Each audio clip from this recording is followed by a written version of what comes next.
In the heart of West Africa, Senegal achieved independence in 1960. Its destiny was shaped by a man of poetry and politics, intellect and controversy, Léopold Sédar Senghor. He was not only Senegal's first president, but also a cultural icon, philosopher, and family man. This is the story of the poet president of Africa. Léopold Sédar Senghor was born on October 9, 1906 in Joal, Senegal, into a Serer family. His upbringing combined deep Catholic faith with African traditions. A gifted student, Senghor traveled to France in 1928, excelling in literature and becoming the first African to achieve the French aggregation in grammar and literature. His brilliance set him apart as a voice of both Africa and Europe. In France, Senghor co-founded the Negritude movement alongside Aimé Césaire and Léon Damas. Through poetry, they celebrated African identity, rejecting colonial stereotypes. Senghor's poetry bridged African oral traditions with European literary forms, earning him recognition as one of the century's great cultural thinkers. During World War II, Senghor served in the French army. Captured as a prisoner of war, he endured months of hardship before release. These experiences deepened his commitment to African dignity and freedom. By the late 1940s, Senghor had entered politics, serving as a deputy in the French National Assembly. But his dream was independence for Senegal. On August 20, 1960, Senegal gained independence. Senghor became the country's first president, while Mamadou Dia served as prime minister.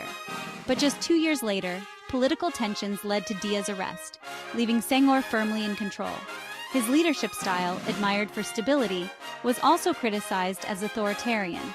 Behind the politician and poet was a husband and father. In 1946, Senghor married Jeannette Eboué, daughter of Félix Eboué, the famed Free French colonial administrator. They had 2 children, Francis and Guy Senghor. Later, in 1957, Senghor married Colette Hubert, a French woman from Normandy. Together they had a son, Philippe Maguilène Senghor, who would later become a lawyer and politician in Senegal. Family gave Senghor balance. His poetry often reflected his love for his homeland, his spirituality, and his relationships. Senghor promoted a Senegal that embraced both African traditions and French influence. He invested in education, built cultural institutions, and positioned Dakar as a hub for African arts and literature.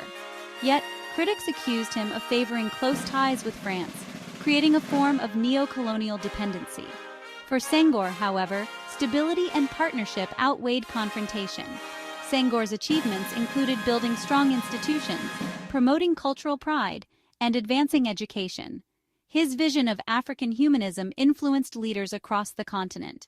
But he failed to solve Senegal's economic dependence on groundnuts and foreign aid. Poverty, limited industrialization, and unemployment remained pressing challenges. In 1980, Senghor did something rare among African leaders of his generation. He voluntarily resigned from power. He handed the presidency to Abdou Diouf, ensuring a peaceful transition. This act secured his reputation as a statesman who valued institutions above personal rule. Senghor retired to France with his wife Colette, dedicating his final years to writing and reflection. He passed away on December 20, 2001, at the age of 95, leaving behind not only a nation, but a legacy of literature and philosophy. Léopold Sédar Senghor remains a symbol of cultural pride and intellectual leadership. He taught that African identity could stand proudly alongside global influence. He showed the power of art, philosophy, and dialogue in politics. But his presidency also warns us of the dangers of dependency and over-centralization of power. From Senghor, we learn that leadership is not just about politics, but about vision, ideas, and the legacy we leave behind. He was a president, a poet, and a pioneer.